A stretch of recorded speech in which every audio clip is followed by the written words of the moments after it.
Fortnite is being struck by earthquakes over and over again, tearing the island to pieces. Without our classic heroes to save the day, things continue to get worse. These cracks tell a deeper story. A jungle reality is just the beginning of Season 3, because this secretly threatens to destroy everything and everyone in its path. So how do we get here? As the Zero Point formed this new island, it pulled dozens of realities together, creating the ultimate battleground, from ice villages to ancient warriors. One of these realities is the Oathbound, a medieval kingdom ruled by the Ageless, a knight who has defeated countless enemies in combat and somehow managed to stay young for thousands of years. His right-hand man is Stellan the Rift Warden, who was given the task of creating a bridge to new realities, and this wasn't possible with their medieval technology. Well, that's until they were brought to the island, where they discovered a mysterious rock called kinetic ore. Immediately, they began mining it and upgrading their equipment, making shockwave hammers, futuristic construction tools, and most importantly, the Rift Gate. Stellan worked day and night to build this portal. The kinetic ore was a big help, but he couldn't do it without something else, a voice that guided him every step of the way. He kept his voice to himself, terrified of what it would do if he disobeyed their orders. There is a being, a shapeless man. He watches us with dark purpose. If we do not finish the Rift Gate, the consequences will be terrible. The final step in building this bridge to realities was deep in the forest, a bronze vault made to protect the Zero Point. Once the portal was aligned, it was ready to go, but Stellan had his doubts. Soon, we will attempt to open the gate. I do not wish for us to succeed, but we will all suffer if we fail. It was becoming more obvious that this gate wasn't meant to connect all realities. It was a portal leading straight to the Shapeless Man. Amy, the scientist's assistant, decided to test this theory by throwing subjects into the portal, and one by one they returned, corrupted with some kind of dark energy. Something evil was about to unleash itself on the island, and we had to stop it. But before we could shut down the portal, someone else got to it first. Evie, a member of the Peace Syndicate with her own mission. She wanted to bring her homeworld to Reality Zero, so she tampered with the coordinates, and it worked, bringing Mega City to the island. But at the same time, the Rift Gate was now completely unstable. This could rip open the entire sky, and we have no idea what's on the other side. Stars help us. The gate is destroyed. The sky is torn. Everything may be ending. With the destruction of the Rift Gate, Stellan's gone missing, but he leaves us with a prophecy that foreshadows the end of Chapter 4 and reveals the true identity of the Shapeless Man. When Stellan was young, this man came to him in dreams, took him in as his own, and always said he imagined a world of perfect order. We've already heard stories of a man just like this, who was finally revealed in Chapter 3, and of course, this is the true leader of the imagined order, Geno. He was ripped into millions of pieces during the collision event and is slowly rebuilding himself, but now he's trying to rebuild the order, repeating history once again. That's when Stellan gives us a terrifying prophecy that is yet to come true. This text prophesies a beautiful monster enabled by the hubris of a champion. You stood beside me on this battlefield. Together, perhaps we can win. The stars will decide in the end. But thank you for everything, my friend.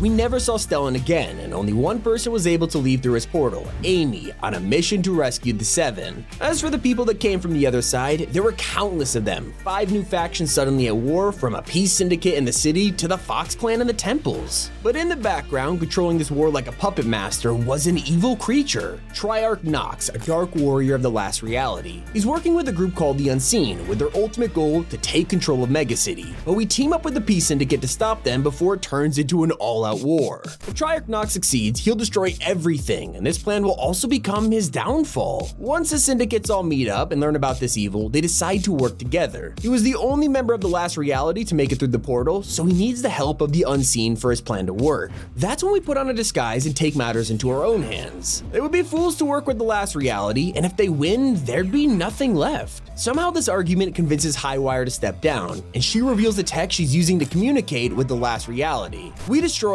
every trace of it, leaving a huge wrench in Triarch Nox's plan and buying ourselves some time. So just when you thought it was a happy ending, there is no time to celebrate. The Zero Point has been lying dormant for months, but something has activated it. Whether Triarch Nox is trying to find it or the Riftgate powered it up, we don't know. Whatever it is, the Zero Point is now extremely active. Earthquakes are rocking the island daily, causing the ground to crack open and burst apart. We thought it was trying to escape from the underground, but then something strange happened. Roots began forming forming from the cracks and jungle vines followed. An entire reality is breaking through the ground and it hasn't gone unnoticed. The luminaries were the first to investigate, but then strange camps appeared around these sites. Mystica realizes we are not the only ones studying these cracks in the ground. Not only are they analyzing the roots, they could be helping them grow. This company has brought in excavators, shovels, and floodlights to make room for the jungle, and it's gonna be huge. The biome will be ready in Season 3, bringing major consequences for the storyline and the future of Chapter 4. But we are trying to figure out the identity of this jungle expedition crew. They are going to be very important to the story of Season 3, and are clearly interested in helping this jungle come to life. Mystica is fascinated by the earthquakes, especially their connection to the 0 point, but her research won't reveal anything for a while. Most of the progress is coming from these mysterious camps, and not only are they disrupting the island, but they might activate the volcano.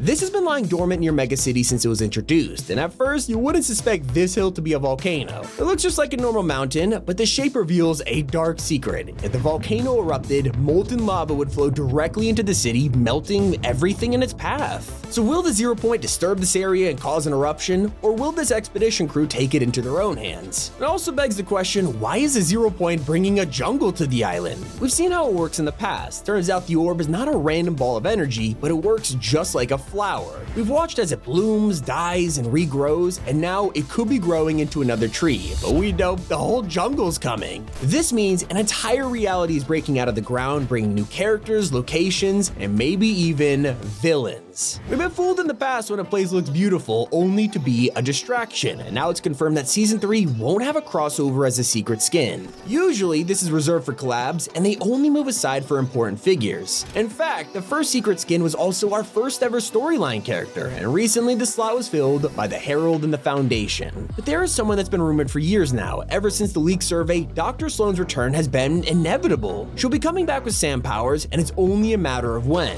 If there's a time for this to make sense, it's summer, but there's also a chance the Shapeless Man will finally reveal himself. It seems too soon for Geno or anyone else to appear, but plenty of story characters have come out of nowhere. Origin and the sisters had no introduction, and just recently, the Ageless took us all by surprise. It doesn't mean that Fortnite has no collabs planned for next season. Optimus Prime is confirmed, and yeah, it's pretty random, but it's promoting Rise of the Beast, which explains the jungle part. I'm just hoping it ties with the storyline with some kind of event, and hopefully we get an explanation for all of this. Some people think he ripped it from Cybertron, but lately collabs haven't been explained, so only time will tell. The biggest mystery revolves around the Syndicates and where they'll go from here. Fortnite usually doesn't go with a happy ending, and they left us on a cliffhanger with the Oathbound and Geno. As for the Syndicates, their story seems to be wrapping up, and they're all united, but we'll have to wait and see. This could actually be good news because it'll let us return to the main story involving Amy, the Seven, and the Shapeless Man. Hopefully Season 3 will give us the answers we've been looking for. Right now, Amy is trying to rescue the Seven from Chrome, but it's looking like they might return evil. He's different now. They're all different now. As we speak, they change. It scopes his existence anew. A fate darker than the worst imaginable. Someone else has been missing is John Jones. We last saw him in the Fracture event, but he has been completely absent in Chapter 4. Honestly, we probably won't get to see any major characters until the next live event. For now, we are left with one clue, Stellan's prophecy that a beautiful monster will come to the island, enabled by the hubris of a champion. The Riftgate was destroyed, but Geno always finds a way to come back, and that was the Fortnite Chapter 4 storyline explained so far. I can't wait for next season. It's been Tommy, and keep it here on Top 5 Gaming.